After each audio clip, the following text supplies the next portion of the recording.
Friends, good morning. I don't know if folks can hear me. Good morning. What a joy and a privilege to welcome you all to New York Avenue Presbyterian Church. I'm Reverend Sarah Johnson Austin. I'm the senior pastor here at the church. It's always a joy to welcome folks into our building and into community together. But it's always a particular joy on a Saturday morning where on a gorgeous spring day, there is a room in downtown Washington that is alive with community, with the voices of people who came here intentionally because they care about their neighbors, because they care about one another. So just a joy and a delight to be among you and to be with you and to welcome you to the church this morning. We are so very lucky to have Rosanne Haggerty with us, to hear from her, to learn from her, as well as the voices of others in our community this morning, to hold one another's stories and to listen to one another well, that we might move more deeply toward a city and toward a society that believes in the common good for all. A few housekeeping as we get started. Theo's going to tell you more, but if you do need a restroom, you can head through either of these doors, and there are restrooms on either side, just through the doors there. So please get up and get what you need and do what you need as you need to do it. As we open our time this morning, let me open us with a word of prayer. Let us pray.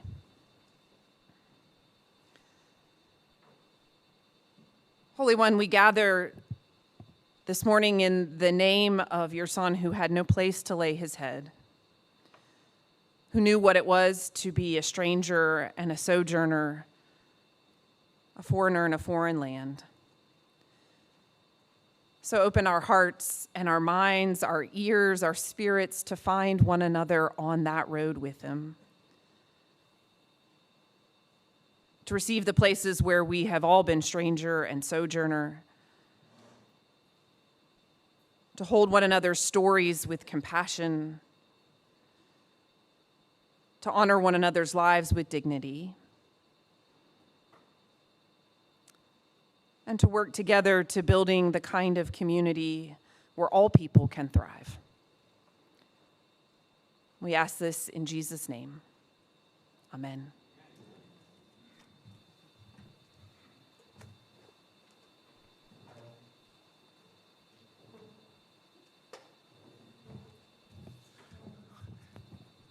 Good morning. I want to add my welcome. There are a lot of things you could have been doing, those of you who are here, on a nice Saturday morning, and we are so glad, as Sarah said, that you chose to be with us for this important discussion. I also want to welcome those online. We had about over 300 people sign up from around the country to join us online. Many of them are online now. The rest will receive the recording later. So we have folks in a much bigger community even than this, joining us for this conversation. If you're online, we invite you to go to the chat function and type in your name, where you're from. Maybe if you're with a particular congregation or group, let us know that too. It's always great to see where people tune in from. Most of you are familiar with the McClendon Scholar Program. Some may be new to it. We sponsor programs throughout the year, bringing in Christian scholars who help us understand how to live our faith in daily life. We look at different topics throughout the year, throughout our years in this program, and the concerns of people in cities has always been one of the central things that we've looked at. And our topic today, of course, focuses on one of the most urgent issues in Washington, and indeed really in cities around the country: the tragic reality that thousands of our neighbors and fellow citizens have no place to call home. Today we look in particular at congregations and concerned individuals within those, how we can respond more effectively to the needs of our unhoused neighbors. We're pleased to sponsor this program with the Washington Interfaith Network, which is made up of congregations and organizations throughout the city. New York Avenue is a longtime member of WIN, and we appreciate co-sponsoring this with them today. And in the lunch and workshop that many of you are staying for afterwards, you'll particularly hear more from WIN and about some of the actions being planned in the city. I particularly want to thank Micah Haskell-Hole, organizer at WIN, whatever, SNAP or appreciation. He has done a lot of work on this program, and one of the organizers at WIN that works just tirelessly to give voice to the voiceless in our city. And again, at the end of the day, you'll hear from the end of this session a little bit from Mike, and then for those later at the session also. So I just want to explain briefly how we'll proceed and sort of the format for the morning.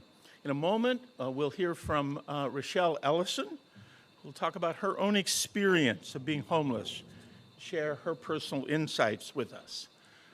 After that, Paul Dornan, chair of our McClendon Scholar Council, will introduce Rosanne Haggerty, then she'll make a presentation on the broad theme of congregations and unhoused neighbors and rising to meet the moment. There's a sense that there is a moment here where we have a challenge and an opportunity that really does need attention.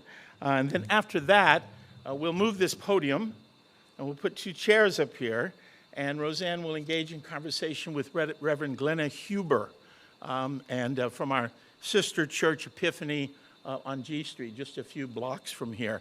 And she'll engage in follow-up conversation with Rosanne, picking up on themes and talking about some issues here.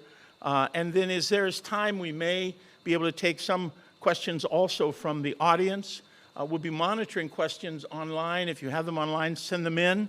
If we don't use them, we at least will look at them and share them.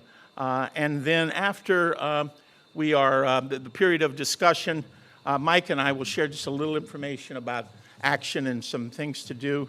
And then we'll have closing words from Rosanne, and then a benediction at our time. Then there'll be a break after that. Some of you are staying, others are not.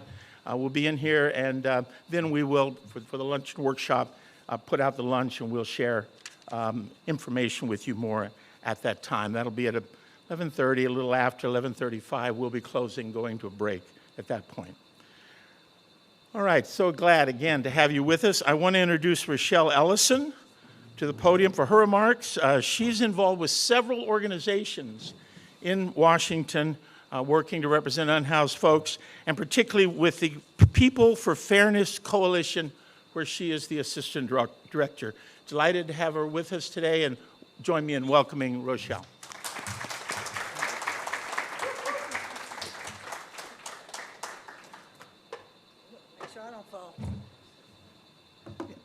Good morning. Rising to meet the moment.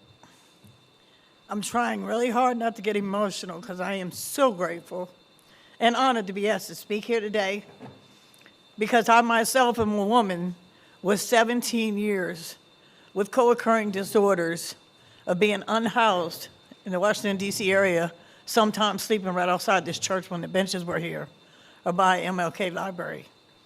And I'm a product of having enough resources to meet the moment. And now we're in a situation where we don't have all the resources needed to have those that are still out there, our unhoused neighbors, to be able to rise to the moment that I'm standing in. So that's why I fight, I advocate, and I try to stand in the gap for those that don't have a voice yet.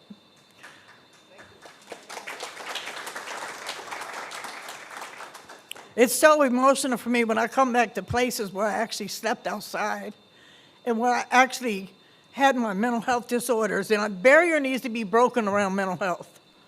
All of us in this room have some type of anxiety, PTSD, whether we know it or not, some type of something going on in our lives where we've been stressed out. People don't understand that's mental health. And that needs to be broken. It really, the stigma needs to be broken around substance abuse disorders, because it's just a symptom of a disease, using substance abuse. I stand before you, a woman with 12 years clean and sober, because people believed in me. And you know, my story is, I got homeless by way of early childhood trauma. And the early childhood trauma was never addressed. So I grew into an adult with trauma. And I was at 945 G Street, Pathways to Housing Outreach Team. And I used to go to Zachariah's Kitchen. It was in the old church. And there were people in there that refused to give up on me. They seen something in me I didn't see in myself. And they actually sent the outreach team to come get me May the 8th of 2009 and said, do not take no for an answer. And they put me in a mental health crisis house, Crossing Place. I was in there 9 days. And back then, there was such plentiful resources that in 9 days, I moved into my own apartment. I haven't been homeless since 2009. You must remember, Pathways to Housing is housing first. So I didn't have to address my mental health disorders or my substance abuse disorders. And I stayed in the cycle of addiction and in the cycle of the mental health disorder. I stayed in the cycle of going in and out the prison system and becoming a returning citizen. And then one day it just clicked, you have a foundation. And I was watching my friends disappear, and they were disappearing, I didn't know where, and they were disappearing into the fellowship. And I wanted to join this fellowship to see if maybe that's something that I could do, another way to live. And finally, May the 6th of 2014, when I cried out to God, he showed me the way. And that's where I've been clean and sober since. You know, when you get clean and sober, you want to know what's your purpose in life.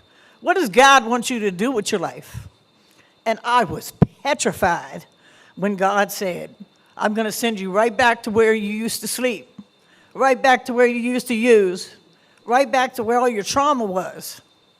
Because you're going to work on yourself, and I'm going to walk you through this, and you're going to go back out there, and you're going to take people's hands, and you're going to walk them through the resources. And I am so grateful to everyone that's always believed in me. I'm grateful to the organizations that stood beside me and didn't let go until I could stand alone. And I'm grateful for the people that loved me until I learned to love myself. Our neighbors need that same type of love. Our unhoused neighbors need that same type of commitment that people gave to me. So I'm here to stand beside them. And I do it through People for Fairness Coalition, Serve Your City Ward 6 Mutual Aid, Miriam's Kitchen, National Coalition for the Homeless, National Alliance to End Homelessness. Any organization that asks me to come and be a part of, I go and get credentialed in that area, and then I come and stand in the gap or stand beside and hold people's hands. We really need to fight and to change policy. We need to ask, we need to go be in the Wilson building, we need to be advocating, because once again, we have no PSH vouchers in the budget. Once again, we only have $7 million allotted for the Emergency Rental Assistance Program.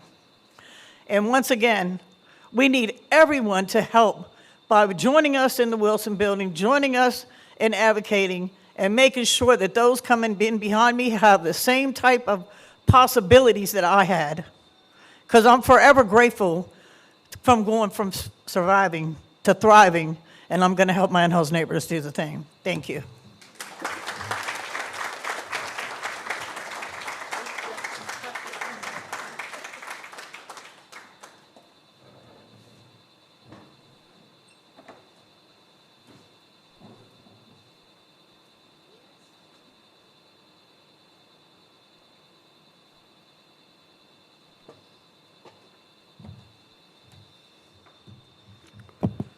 Thank you. Good morning. It is my honor and pleasure to welcome Rosanne Haggerty to Washington as our McClendon Scholar in Residence. The Scholar in Residence program was established by the Reverend Jack McClendon 20 years ago. Jack was not only our pastor, but to many of us, a dear friend and model for how we might live a faithful life of ministry. In some ways, I think he saw the Scholar in Residence program as a continuation of his time here, a way to ensure that this congregation and the entire faith community of Washington kept its eyes on the prize in the struggle to wed heart, mind, and soul in being with the most vulnerable members of our community, the people Howard Thurman called the disinherited.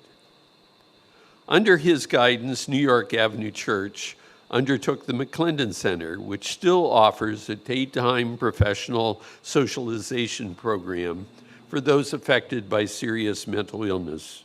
the 729 program, which provided in and out patients from St. Elizabeth's Hospital a weekly time to socialize with volunteers from this congregation. And the Radcliffe Room Ministry, a Sunday morning feeding and gathering time for those on the street and in shelters. The Downtown Day Homeless Service Center, which opened in our building in 2019 and serves an average of 150 people 6 days a week, is to some degree a natural outgrowth of Jack's ministry among us. Rosanne Haggerty, it seems to me, follows a similar path, wedding faith to a lifetime of innovative thought and action aimed squarely toward not just addressing homelessness, but envisioning and implementing ways to end it as an American scourge. Ms. Haggerty is a graduate of Amherst College and Columbia University's Graduate School of Architecture, Planning, and Preservation. She founded Community Ground Community, now Breaking Ground, a major supportive housing provider for unhoused people in New York City. She is currently president and chief executive officer of Community Solutions, an organization that assists communities throughout the country as they try to solve the complex housing problems their most vulnerable members face. Those initiatives for which Community Solutions is most noted are the 100,000 Homes and Built for Zero campaigns to end chronic and veteran homelessness in American communities. Rosanne has also been awarded a MacArthur Fellowship, and perhaps most intriguing for me has been the Thinker in Residence of the City of Adelaide in Australia. It set me to thinking of what might be the difference in outcomes if our wonderful speakers were called thinkers in residence as opposed to scholars in residence. I'm trying to work that out. With your leave, let me suggest a text for today. It's a story told by Jesus in the 16th chapter of Luke. There's a rich man, very well off in every material way, and Lazarus, a poor man who lays at the rich man's gate, one who would gladly eat anything that had fallen from the rich man's table. Both men die. Lazarus, the poor man, is carried off by angels to the bosom of Father Abraham, while the rich man finds himself in a much hotter and more uncomfortable setting. The rich man calls across a chasm to Abraham, begging that Abraham send Lazarus with some cooling water for him to drink. Abraham declines, reminding the rich man that he had been blessed with good things when he lived, while Lazarus had nothing. What Jesus doesn't say, but implies, is that the rich man knew Lazarus by name, yet felt no hint of obligation to relieve the poor man's misery. Do you notice one strange thing about this story? In most stories we tell, in the Bible as elsewhere, the rich man has a name, and the poor man not only has no money, but no identity.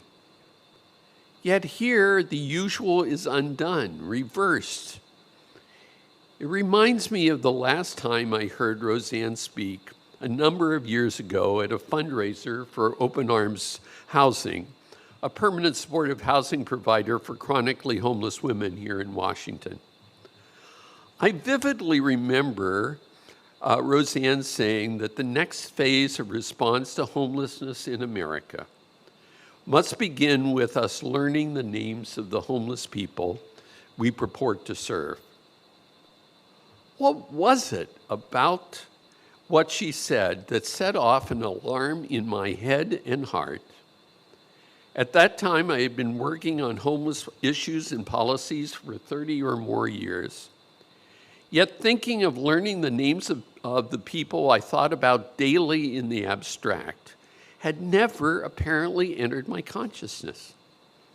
And as I've thought about my obliviousness, I've also thought of what congregations, churches, synagogues, mosques are supposed to be and are sometimes in reality good at.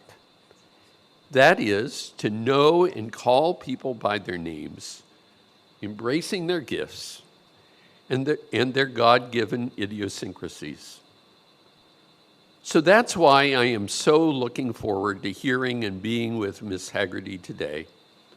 I am looking forward to her enlivening and encouraging all of us with her vision of the role congregations can play in promoting a person-based effort to eliminate homelessness from our city and our country. Thank you so, so much for coming.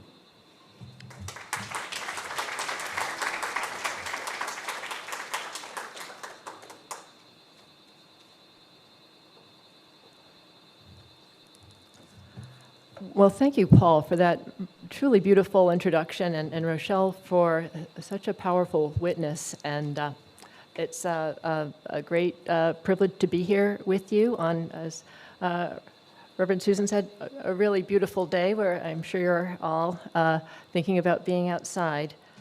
But let me just begin by observing something that I think we are living every day, which is that we're in a moment of mass dehumanization and longing to be rehumanized. And I believe that's why we're here today, because I think this group understands that on some level, the emergence and the increase and persistence of homelessness over the past decades has shown us how the process of dehumanization and desensitization to violence really visited on the most vulnerable, how it unfolds, how we can somehow learn to live with it. And I think the questions that congregations are in such a necessary place to ask and invite others to think about include, at this moment, how did we fail to grasp the risks to our communities and country and to our individual consciences of allowing the ill and vulnerable to struggle in plain sight or to become trapped in ideological debates or webs of program rules and criteria or inadequate care, while not even knowing their names many times and dismissing the importance of hearing their experiences and their wishes and honoring their agency in the midst of their crises. And how did we convince ourselves, and guilty for sure, that for many, many years that social service bureaucracies were a sufficient answer, and just advocating for more resources and somehow measuring the quality and adequacy of our response by how many dollars were spent or programs opened, and somehow feeling that that satisfied our moral responsibilities. Why have we not, frankly, as a rule, thought of the real sacrifices that will be required as communities, as a country, even as individuals, to eliminate homelessness and to build relationships with those on the margins, beginning with really knowing people's names and their stories? And frankly, these are spiritual questions and often clinical questions, but too often they've been appropriated purely as political questions. And that diminishes our, the necessary response that we as congregations, as people, and as communities in a country are really called to make. And there are no good guys and bad guys here. And it is, I think this is a challenge that has been politicized to everyone's disadvantage. I found this quote recently that I thought was bracing and useful for all of us to consider. And interestingly, from an article written by Seattle's new Democratic Socialist mayor, Katie Wilson. She writes, leftists are rightly motivated by a desire to uphold homeless people's humanity, dignity, and agency. But this turns into a strange kind of libertarianism when we fail to acknowledge how mental illness and drug use can impair people's ability to make good decisions for themselves and can lead people to act in ways that harm themselves and others. We need to find an approach that grapples with this reality while also upholding people's humanity, dignity, and agency. And by telling the real story of what's needed and the resources it will take to do it right, we can expose the hollowness of right-wing narratives that pretend some tough love is all that's needed to bring service-resistant people inside and shove them through what has memorably been called a magical treatment car wash that people emerge from cured and into gainful employment. So one of the reasons I'm grateful to be with you today and is to share what my colleagues and I have learned to date with this large network of communities that are part of our Built for Zero network. And these are communities who have voluntarily, taken on elements of and helped to co-create a framework and test out a very evidence-based and hopeful and reliable process, frankly, for making homelessness rare and brief. And since my first encounter with homelessness more than 40 years ago, actually in the presence of John Clark, who's here, he and I were volunteers at Covenant House in New York City back in the day together. In all this time, I have to say, I have been convinced that it's possible to eliminate homelessness. But only in the last few years have we really understood what the essential elements of the process of putting resources and effort and a common vision together that can deliver progress against that result. And while we're constantly testing and improving how communities can work toward the outcome of homelessness truly being rare and brief, and I'll be walking you through that, I do want to keep returning to why it's so important and this mission I think we're all engaged in, whether we've called it that or not, to rehumanize our communities, our country, and ourselves. So, Joe, if you could maybe. All right. So, Community Solutions, the organization that I'm here to represent, works with many communities collectively over the last 10 years. A huge number, well over 200,000 people, principally chronically homeless, homeless veterans, and increasingly youth and families have been housed as communities have adopted this very kind of all-of-community, person-centered way of working. We are thrilled that so many leaders and communities have adopted this kind of way of thinking and working, but it's very uneven. Some of these communities do a piece of it, others do all of it, and I'm going to walk you through what we've learned about kind of the full ingredients. They include working as a community, all in with different parts of the community toward a shared, clear aim. Like everyone's got the same community-wide goal beyond what their organization is doing, or their congregation, or their agency.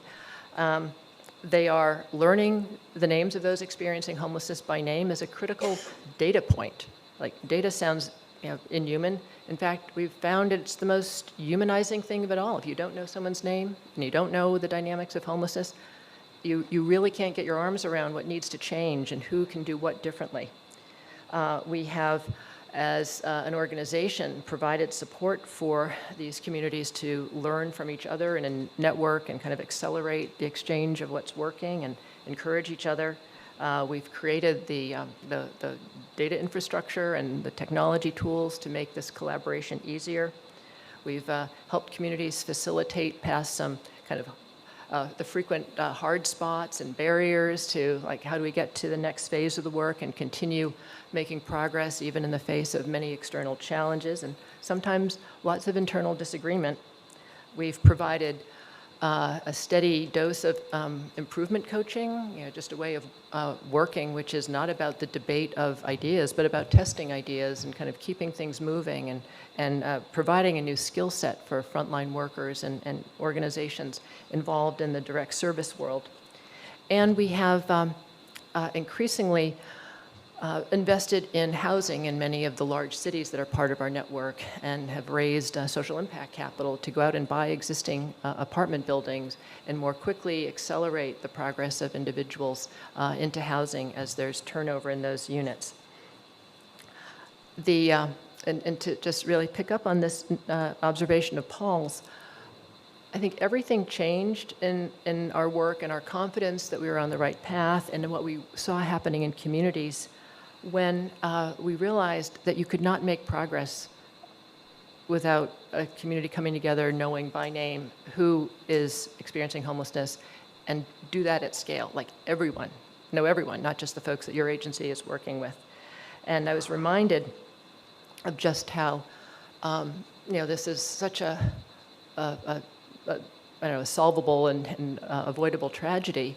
I was on the phone the other night with a woman who was telling me that her brother has been living on the streets of Boulder with mental health issues for 7 years, and she has not been able to find a single agency there that knows him. And that's too often the case. People who love their family members, want to be helpful.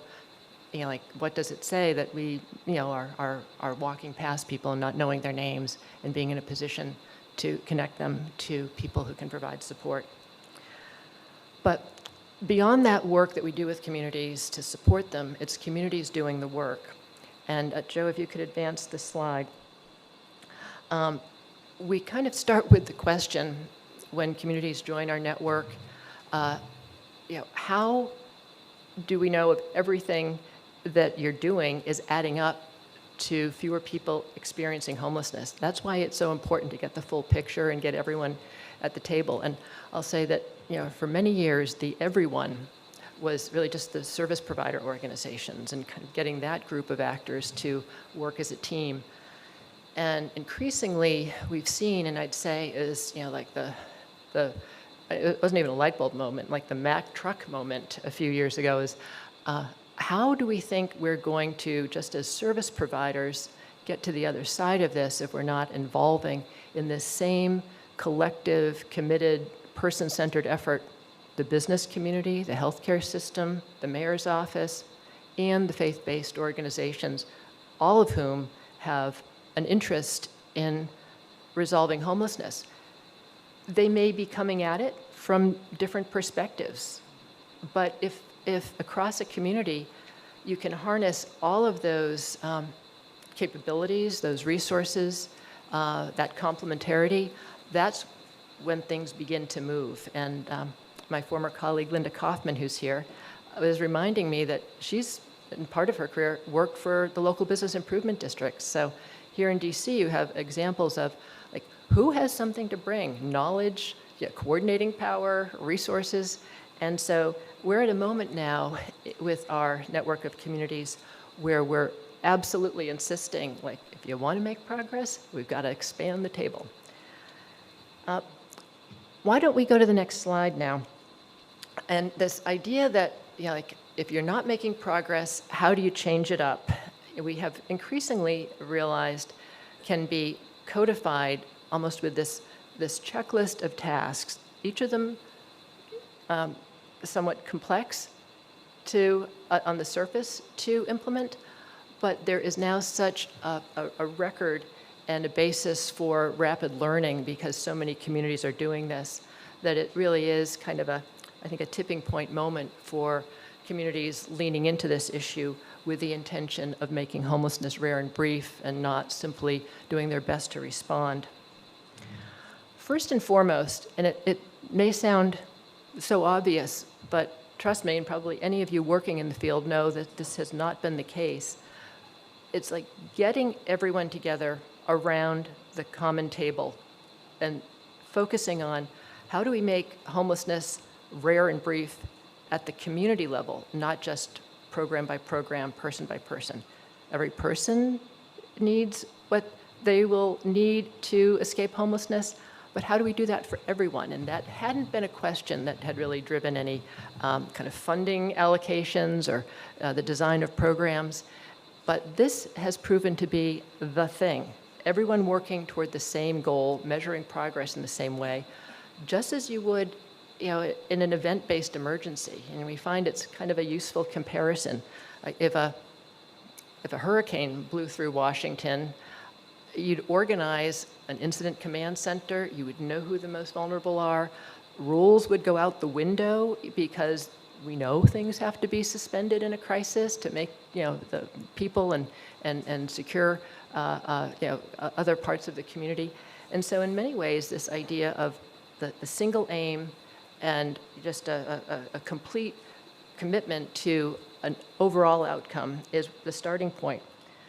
The other piece of this, as I mentioned, getting this almost command center mentality expressed in like some ongoing community infrastructure.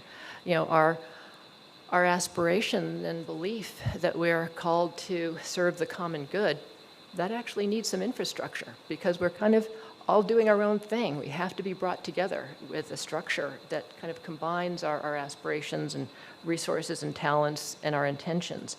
And so, as I mentioned, this table and the communities we're working with is getting a lot bigger and with different kinds of voices, all of them with a stake in what happens in their community.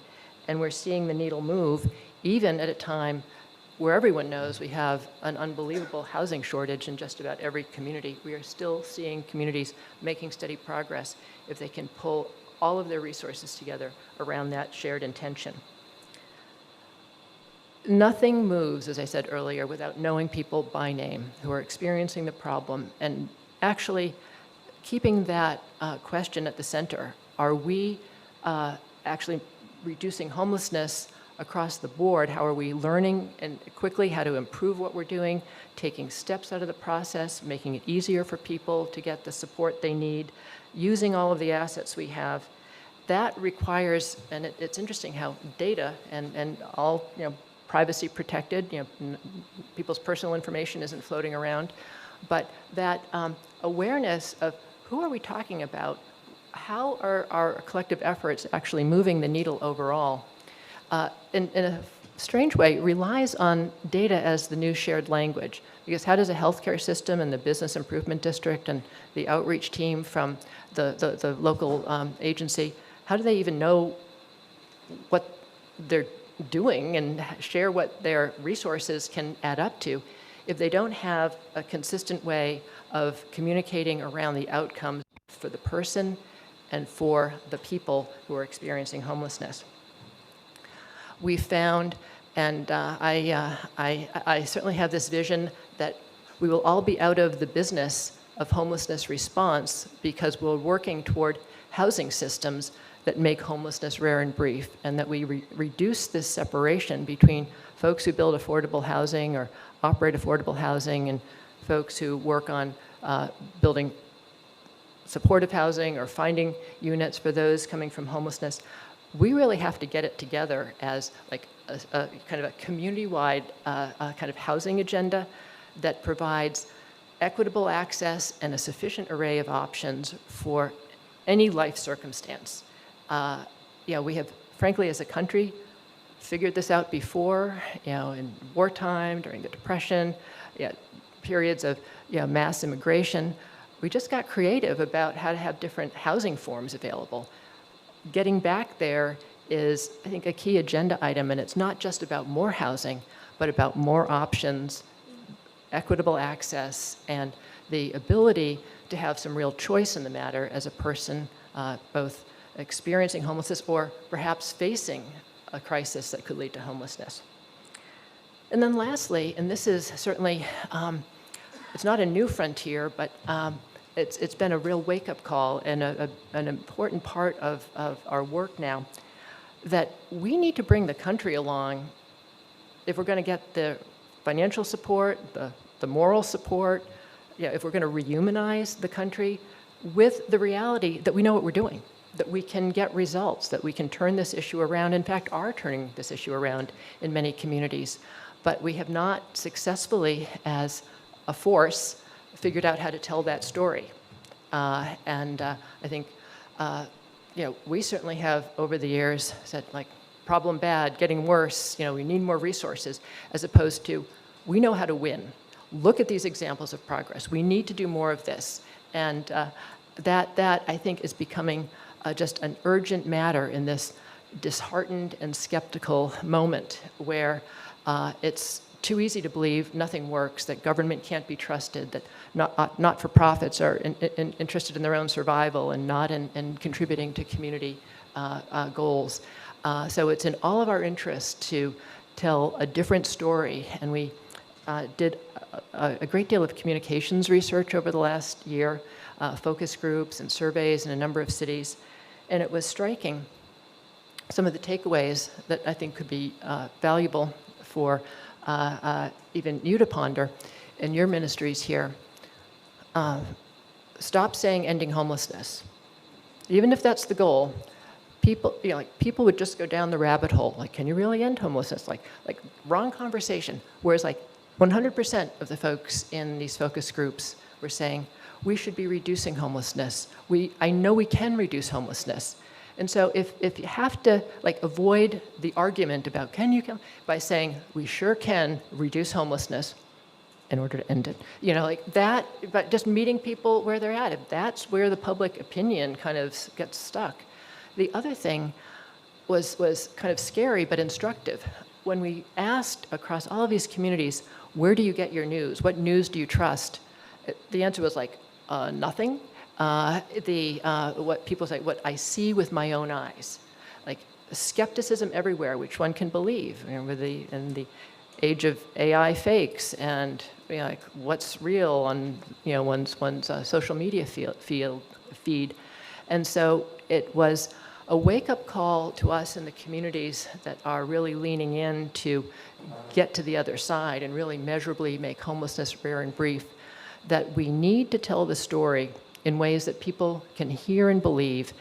And if there are not visible changes that can be shown, communicated, even if there's so much more work to do, telling the story that we can make progress, can reduce homelessness, can end it one day, we have to be looking at people's response to encampments and unsheltered homelessness and realize that for the vast majority of people, that is what imprints. And if they are being told by their mayor or their congregation or a trusted not-for-profit that we are making so much progress, but there isn't some kind of explanation about, and we have a ways to go, but this has really changed this part of the city, the experience of this group of people.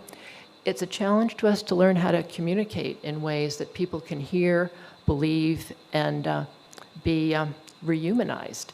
And so I think that is, again, a spiritual task, how to evangelize the solutions to homelessness in ways people can hear. So I'll tell you a few stories to illustrate, so it doesn't sound too abstract, and Micah's going to let me know when I'm a little closer to the end so I don't run over. There are so many communities now who aren't getting the story out there, but we know and see and visit and in some cases work with, that have done dramatic things to show that there is a path to a full solution. We've been working with Atlanta now the World Cup is coming there, which was very motivating for local philanthropists and businesses. But with the adequate resources in hand, just in the last 4 months, I believe, 467 people have been housed, not bused, housed out of unsheltered homelessness in the downtown. That's what community will, the right resources, and the right offer of a stable home with support can create. In Denver, where we've been working for years, and this is a story of how mayoral leadership, and a big community-wide effort can turn the corner on something that in Denver people thought was impossible. There used to be about 1,600 people living in tents in the downtown, many of them clustered along that 16th Street Mall, if you've ever been to Denver. Not a tent in sight. Over 2,500 people now, because they've moved past the downtown areas, moved into hotels that they master leased and have steadily been moving people through into stable housing. So it's a kind of a story of political will, too, and how we muster it. But increasingly, I think seeing at that bigger community table that the homeless services organizations cannot get the job done without joining forces with the mayor, the business communities, congregations, hospitals. Like, that is the evidence that's coming up. And then places that we are in close contact with but don't directly work with, like Dallas, Miami, Pittsburgh, just unbelievable stories of progress. Again, that isn't being messaged. I feel like the country needs to know this. How do we tell the story? And so I'm kind of on a mission wherever I'm asked to offer remarks to say, take hope. And the playbook is the same. Shared goal. Just having all of the key players in the community at the table, knowing the names of the people who need to be assisted into housing, lining up the housing. But the gap is telling the story. And so that is the task of the moment, being part of actually forming and sharing the good news. One of the other things that is also extraordinarily hopeful and that just points toward kind of the rehumanizing story possibilities and that are unfolding is across, I think we work with communities in 38 states, and in about a dozen of them, there are very active pro-housing movements, and so I would commend that to you. I think there's a Greater Washington is the local organization that are putting together the most extraordinary bipartisan, ideologically neutral coalitions to change the game as far as what can be built and how we unlock the ability to build housing. And gosh, I think this year there are at least 16 states that have changed at the state level zoning laws, making it just an as-of-right proposition to build more affordable housing, to make accessory dwelling units something that can be built anywhere, to streamline review processes, and to sort of take the debate out of the local community kind of free-for-all that we have come to expect at zoning board or community city council meetings. And I think the most inspiring moment of the last several months was being at a gathering where the anti-racist activist for housing and the Republican governor of North Dakota spoke back to back, and it was all about housing. They might not agree about anything else, but we need to provide housing for our people. And so that's happening out there, and part of the good news that I think congregations can be part of. So in closing, I wanted to just observe, and I found a a speech that I recalled reading several years ago, given by Cardinal McElroy when he was in San Diego, and it was remarks to the World Meeting of Popular Movements, and it was at the start of a new presidential administration in 2017, and he was calling on these movement activists to, at a time of disruption, and we didn't know what disruption could look like then, but at a time of disruption, essentially to out-disrupt. But one of the things that I've been observing, and I think about that quote from Mayor Wilson in Seattle, is that this could be a moment where, first and foremost, we disrupt ourselves. Old ways of thinking that don't serve this moment, when the task is rehumanizing everyone, even people we don't necessarily agree with, we might find common ground around issues of housing and homelessness. And it could be, just as this is an issue that has really, not for you because you've been part of responding, but has just morally undermined us as a country, as we've seen people suffering on our streets and somehow tolerated it. We're seeing in these communities that we work with that the process of organizing to end this is a profoundly rehumanizing process for those individuals involved, for communities, and you do that often enough and you start turning the country. But some of the things that I see being needed in this next phase are things like, what if it's not just someone should build ADUs? What if our congregations on properties that we own? What if members of congregations on properties we all own? What if we actually leaned into sacrifice and relationship in new ways? And some of the things that are also appearing at this moment when we've got these groups of community leaders realizing the country's in danger, what can I do locally, is I think there's a special role for people of faith and congregations in providing relationship support beyond the professional support that people receive, but to really form kind of new kind of social networks around people who have lost theirs. And there are some powerful examples.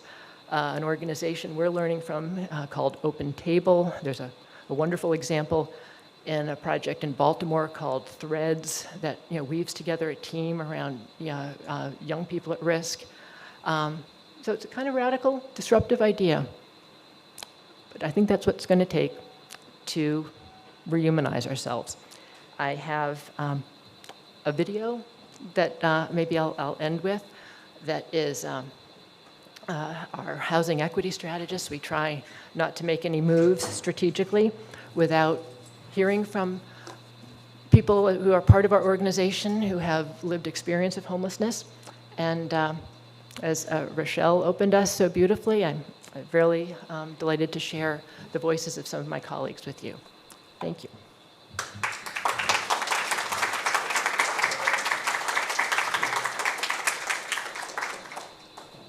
What is lived experience? Lived experience is suffering. But what is the magic? The magic of being able to alchemize that and be able to turn it into something where you can help others, right? You alchemize the pain into your power. And that's the power of lived experience. I love to change the perception of what it looks like, where they can't imagine a person who's had education, who speaks well, who presents well, who works full time, has kids, has a husband, does all these things. How can that happen to you? We don't understand what we haven't experienced. We have an idea, we have a concept, but until you go through it, it may look completely different. I don't want anybody to have to go through what people like me go through. You want to know what it's like? Go stay outside for a week. Outside in the elements for a week during the winter time. You got something tangible, your daughter's first, second, third grade report cards. You go through your struggle and then now you don't have those things. Some folks have those things up in the attic. But what if you lost something like that? Some people they don't understand that. They don't understand what that's like. They have to live that. It doesn't take much. It takes one catastrophe in your life that upends your world. Let's be real. The system was never set up for us to succeed. Homelessness, nobody asked for that. I am surrounded by such brilliant people and such loving and thoughtful people that they constantly give me ideas. It's those small things when you speak up and say, this feels a little wrong to me, can we see another path? And it's taken into serious consideration and then is actually enacted on. You see change. And if we're trying to change things, we can't stay stuck in the same place. So let's not do things that don't make sense. Let's try things that we haven't imagined yet to see what happens, because that's how great things come about. Creator has a path designed for all of us, and we fall off that path. That's our lived experience. But the good thing is that we can always get back on that path that he designed for us. You know, I've been to the dark side, lived to tell the tale, and now I walk alongside people to help them get back. Life is hard for everybody. We all start in different spaces, but we all have the same commonality that we're going to go through something. That's the one thing is a constant. We are going to go through something.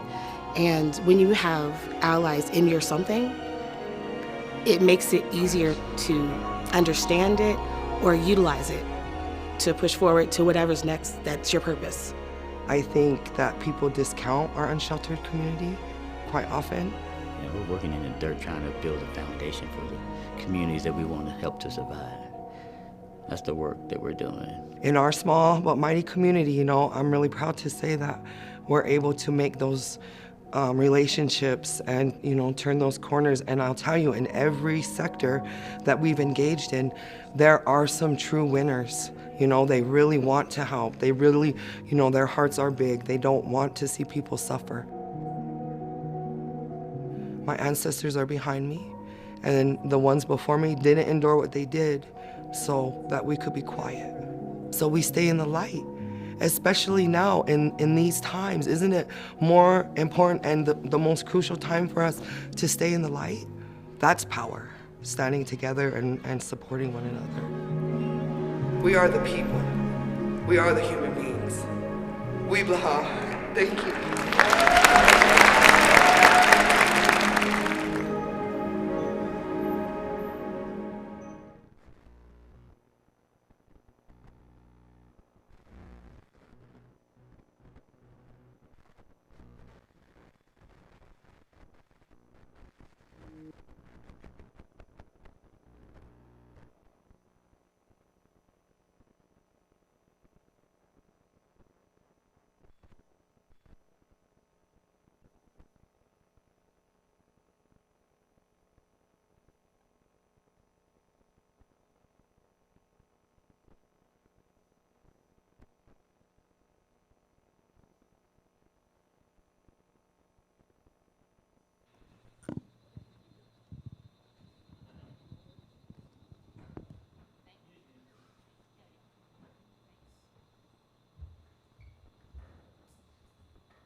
Is it, you can hear me?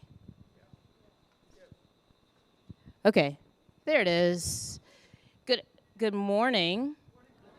My name is Reverend Glenna Huber. I am the rector or senior pastor at Church of the Epiphany, which is right around the corner. We are thrilled to be here to participate with so many of our allies, advocates, and folks we organize with. Epiphany is also a member of WIN, Washington Interfaith Network, and we have worked with the People for Fairness Coalition, as well as the Way Home Campaign and Miriam's Kitchen, and so we see many of our friends here in the room. Thank you for your time with us today. I was particularly struck by the success story that you articulated out of Atlanta. I moved to Atlanta in 1996, and I was probably impressionable and naive and optimistic. And the Olympics were coming, and I was riding my bike through, I was at Spelman College, and I was on my way over to Georgia Tech. And it was brought to my attention that they were giving those folks who lived on the streets in that area, one-way tickets out of Atlanta so that they would be gone as the Olympic Village was being built. And I was like, well, how is that not on the news? How come I didn't hear about that? How come there aren't people protesting down at Greyhound? Like, what's the problem? Where's the urgency? So I'm glad to see that 30-something years later, they have shifted their attitude. But I wanted to talk a little bit about urgency, as well as, I think you said rehumanize. I don't know if it's cultural, like American, but humans, we have the most amazing capacity to other-ize folks. And I mean, I think the underlying question is, how do we recognize, I would say, how do I recognize the God in you? How do we humanize each other? And also confirm that we're humanizing ourselves. Do you have a response? I mean, that's a big question, I know. But it's one I think about a lot. Can people hear me? Big question, but it's the question. And so I think about it a lot. And I think, I imagine most people are familiar with the amazing Brian Stevens and Just Mercy. Get proximate. And I actually think you can't think your way into this. You have to experience, in relationship. And I can tell a Linda Kaufman story. When we were leading the 100,000 Homes campaign, over and over again, we would help communities organize what we called registry weeks, to get everyone, like tons of volunteers. This is like the opposite of the point in time count. Tons of volunteers to, like, usually over the course of a week, go out and speak with and interact with people who are unsheltered and get their names, their information.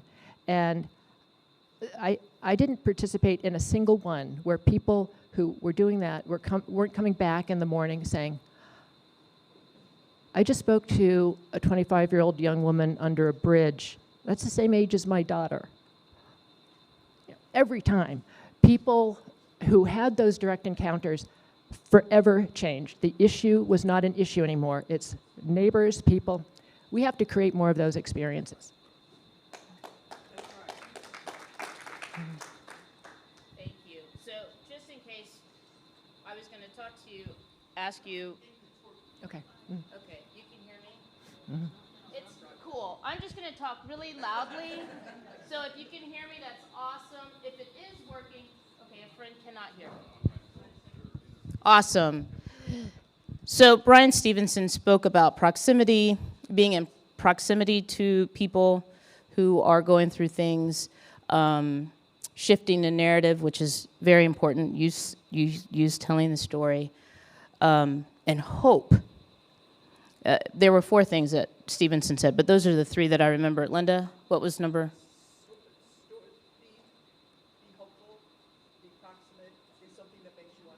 Oh, right. Getting out of your comfort zone.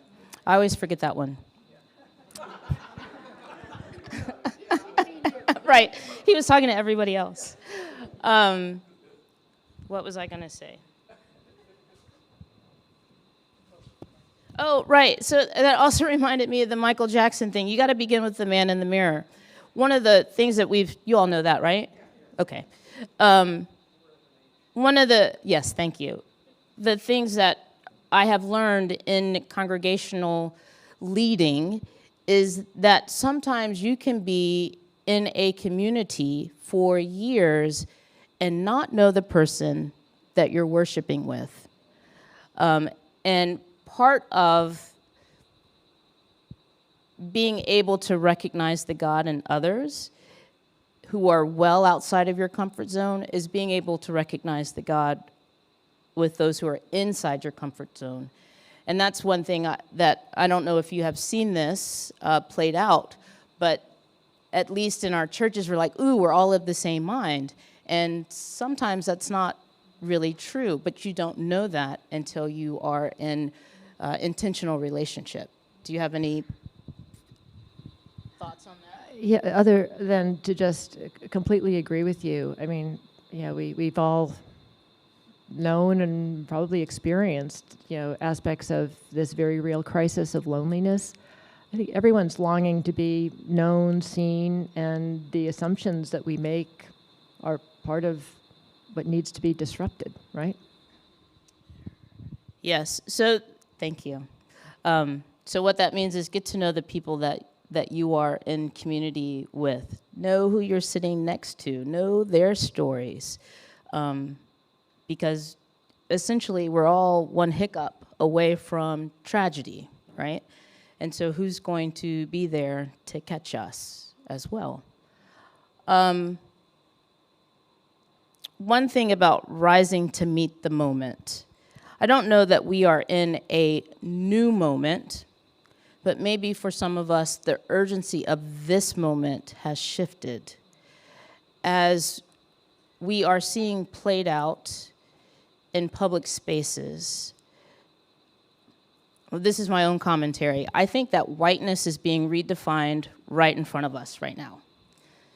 And as whiteness is being redefined, those who don't fit that definition are being killed, discarded, yeah, all of those things. That disproportionately impacts those who are already on the margins, those who are indigenous, those who are of color, those particularly black men. And as we seek to be the counter narrative to a very loud, dehumanizing narrative, how do you walk into places and exude hope? I want to say that, when we say ending homelessness, I had the visceral reaction because you said, maybe we use different language. I go some places and I say, okay, reparations, and people are like, well, let's just use a different word. But what we want to do is create an environment, a culture for all of God's children to thrive. And that includes housing, that includes access to education, that includes access to employment, that includes being able to access a bathroom, access to health. And it isn't, it's also not just people of color, it's those who are not able-bodied as others, women. When you walk into places, how do you begin to say, it can be done, and we do it one person at a time. We tell one story at a time. And as Archbishop Tutu says, we do the little bit of good where we are, and those little bits of good change the world.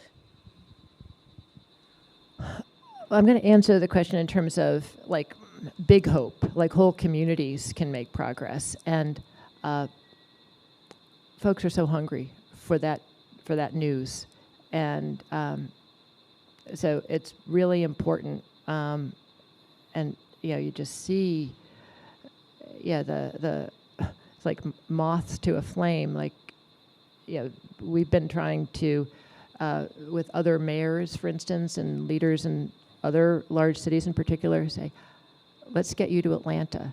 Let's get you to Denver. We're bringing together teams from 13 cities next week to hear from the Atlanta team, the Denver team. People, are looking for the good news, and so putting people in communication with each other, is the path we're taking, because that kind of inspiration and credibility, I think, is perhaps particularly important for leaders who, doing anything differently. They know they're so attacked anyway. So I'd say that it's about, that kind of fellowship, putting people who are seeing success in a mentoring position with those who are seeking and stepping out to do something new. So that's what, and I'd say Rochelle would probably have a powerful answer to that, like on the person level, as she was describing as a peer, going and engaging folks with her story of possibility and hope. I think it works at the person level, it works at the corporate level, like meaning the whole of community. Can you speak a little bit about the differences between direct service, advocacy, and organizing? Because, like I just said, I've been out of Atlanta. I've been here for about 15 years. So I left Atlanta 2008, 1996. People were being bussed out. And so now 2026. Now that's a long time for shift to occur. And we are living in a instant gratification culture. So I'm also getting to that age where I forget my sentences. Yes. Well, it's such a good question, Glenna, because I guess we've worked with folks in Atlanta for probably 20 years, and there have been lots of valleys before this peak, and very much follows, like a certain committed leader changes jobs. There's a new administration, and like, why would we want to do what the last guy did? Because I'm the new mayor, and we need to hardwire these values into how our communities are governed. Everyone needs housing.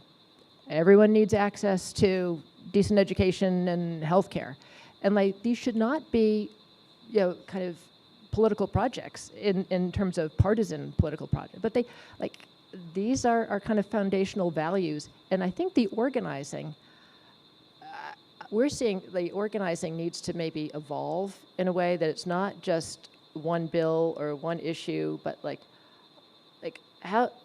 what makes a good community? How do we stand for that? And I'll show up for your issue because open space does matter. But so does housing, and how do we work it out? And we're pushing together on kind of an equitable and balanced kind of agenda. And I think that might be the discomfort that we're called to now. Not just get better and better at pushing our issue, but understanding where other groups may be coming from and how we can have a more blended view of the beloved community, and what should be in our zoning law. So, it speaks to intersectionality. It speaks to collaborative efforts. I think culturally we would, particularly as faith communities, have to push against the understanding that we sort of exist in our own sort of circles. So maybe some church folks understand this. If you're Presbyterian, you work with other Presbyterians. And I think one of the refreshing things is that Epiphany is Episcopalian and New York Ave is Presbyterian. And then we have our Methodist friends down the street, and Foundry's also Methodist. So there is a little circle of folks who are just willing to work together because we understand that working together yields results faster. But that's not a norm. As well as faith communities working with political entities. We don't have to be buddies. We don't need to be buddies. But we do need to hold our elected officials accountable to that which we elected them to do, right? And sometimes I think we forget that because we're good faith followers. So I hear you saying, just work across all the lines and let's get it done. I don't think there's a shortcut. Just have to. and I think we have to show up differently. It's interesting. I think it's always valuable to, I'm finding, why isn't this thing that seems completely necessary and logical to me happening? And sometimes it's like, what are the pressures that the folks who need to take action? What are the barriers for them? Can I help with that, as opposed to just fume? You know, like, so yeah, I have a lot of sympathy for elected officials trying to do the right thing, because they have so many voices in their ear, you know, and especially on housing issues, like the folks who show up around an affordable housing project are the folks who don't want it in their yard or in their neighborhood or near their yard. And so, you know, like, we have not thought about, like, how do we help our elected officials do the things in the face of, like, getting elected is just phase one. Actually implementing policy is where the rubber hits the road, and too often, you know, like, we're not as attentive to the competing pressures and trying to either bring folks along or out-organize the groups that want the status quo or something other than what the community needs. Sure, this is my last question. How do you have any advice for faith communities in particular in working with elected officials, but for something like, we don't want this in our community, it would be great for the elected official to come back and say, hey, I need your help organizing on the ground level so that the narrative will shift so that we can do this. That's the part that I don't see very often. I've seen it happen in some places, but you're absolutely right. I mean, you have to be really intentional about that. And I mean, I lived and worked in New York City for years, and always admired Metro IAF as, like, just extremely effective at sort of like formulating like a big vision for, like, housing or mental health, meeting with all the candidates, and then just, you know, showing up when key measures or votes or anything controversial had to happen, so that, you know, the mayor knew that it's always been a he, someone had his back. And I think that is the kind of collaboration we need to move some of these issues that have become really stuck forward, to realize that,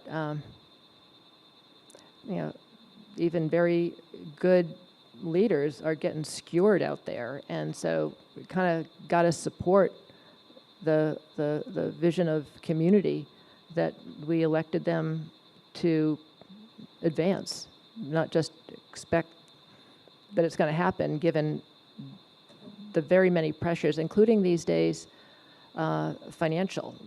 Every city we work in has a budget crisis. Thank you so much. And this will be my plug for organizing. And I'll lift up the Washington Interfaith Network, but also Metro IF, which I've worked with before. I have sat in rooms with other faith leaders where we have said to the elected official, look, if you work, we will have your back.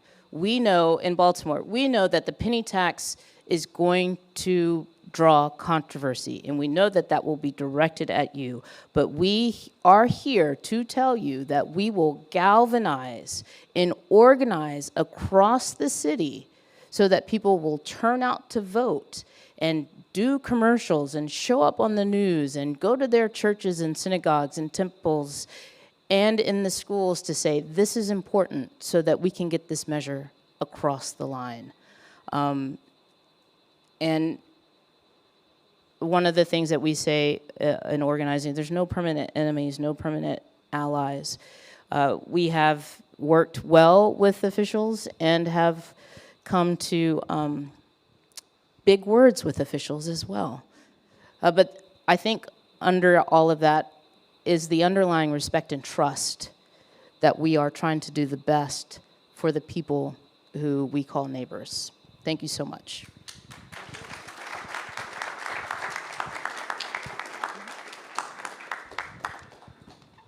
Thank you so much, both of you. One of the goals of all our programs is to lead towards action. And there are things that all of us can do here in Washington and in communities around the country, those of you who are tuning in from other places. And just urge you, as you've been urged here, to connect with groups in your town that are working on this. We are going to have, in a moment, Mike is going to say a couple of quick things about actions in Washington, and many of you are staying for a luncheon workshop where we're going to go into more detail about that sort of thing here. I just want to let you know the recording of this program will be available up online, our website, and on YouTube in the next few days. We'll send you that link when it's there, so if you want to go back and see some of the principles or parts of this presentation or discussion, that'll be available to you. Just want to mention then quickly a couple of things about our McClendon Scholar Program and invite Micah to come up here and say a word about actions and what we'll be doing afterwards. Our next McClendon Scholar Program will be in July. We actually will have a very special guest here for an entire 8-day period. Reverend Sam Wells from St. Martin's in the Field in London will be here as our summer scholar. St. Martin's in the Field, if you've been to London, it is the definition of an urban parish. Right at Trafalgar Square, they deal with many of the kinds of issues we deal with here, and part of his discussion will be how we can minister more to the community around us. You'll be getting notices on that, but we're delighted to have him here. We'll be reading one of his books. There'll be a number of things we'll be doing to prepare. And finally, just want to mention our website. You can always get information about what we're doing on the church website. NYAPC/MSIR has previous programs and as well as upcoming information. One quick announcement. We have a divinity student here who asked us to help him with a research project. J.L. Presley, just raise your hand there. And he's doing a paper and study on churches and congregations and homelessness. And there is on your sheet, thing there a sign-in sheet. If you'd like to receive the survey that he's going to send out. It's not a survey about this meeting. It's not an evaluation. It's about your involvement in issues of working with homeless folks and what your congregation is doing. So print your legibly, as they say. Nothing worse than getting a sign-in sheet, which a bunch of scribbles and you can't read any. So if you're interested, just take a minute and leave it on the sheet there, and he'll collect those later and he'll send you that. And this is JL if you want to ask him about that. We'll have, in a moment, give Rosanne a chance to say some final words before Sarah does a benediction. But first, Micah is going to share a bit about when and next steps on this. And again, round of applause for Micah, who really helped to organize this program.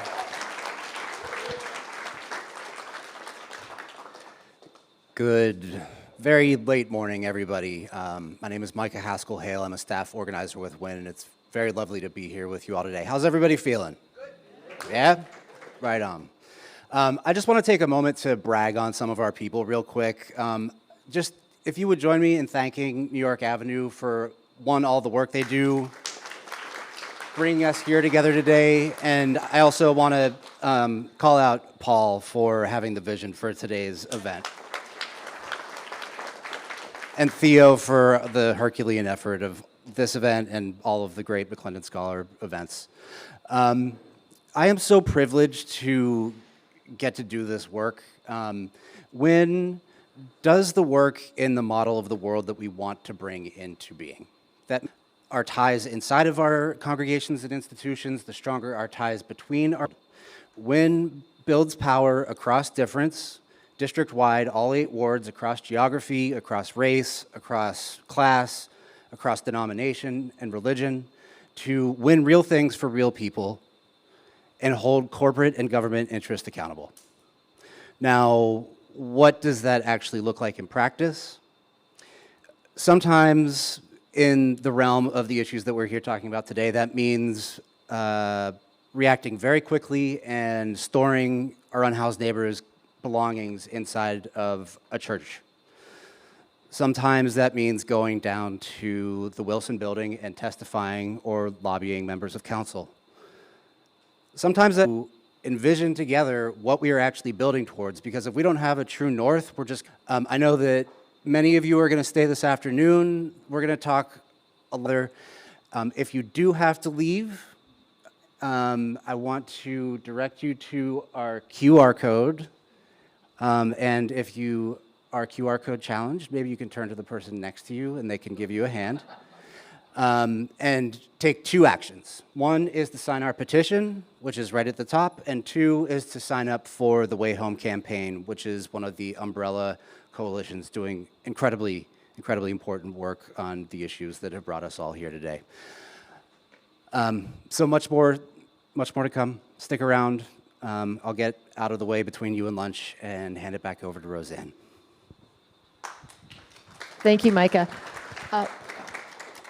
Theo just asked me to make some observations at the end, so this will be very brief. And first of all, thank you. And it just is very special to be in an environment that is actually providing support to people who are unhoused. And thank you for that amazing and vital work here. We need a new story as a country. And I am hopeful that people of faith, people who've been working on this issue and know what's at stake and how showing, how we can really get on the other side of this issue is so important for so many reasons about showing what our communities are capable of.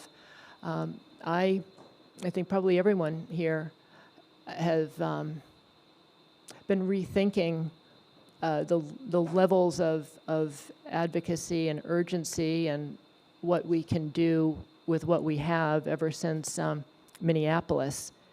And what if all of our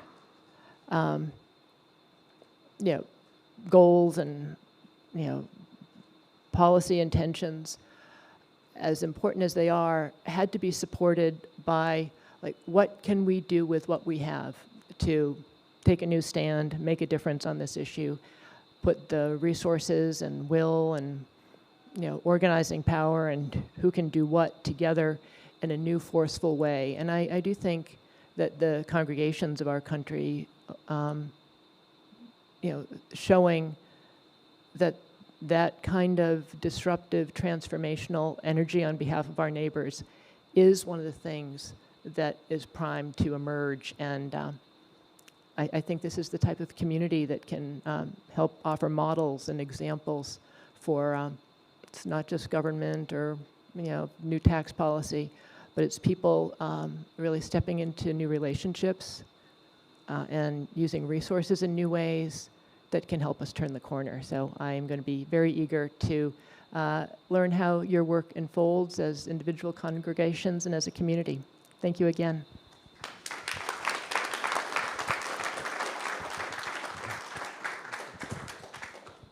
So again, we'll take a break here in a moment. Those who are staying can relax, and we ask you to come if you're staying and sit one of the close tables. You don't have to be in the far gallery anymore if you're staying. We want to gather around for this. And if I could invite our pastor just to say a final word of benediction here before our break. And food service will begin just in a couple of minutes right after this. Friends, as you leave this place, may you go out into the world with compassion and justice in your hearts. May you give voice to the silent. May you give strength to the weak. May you hear one another. May you see one another.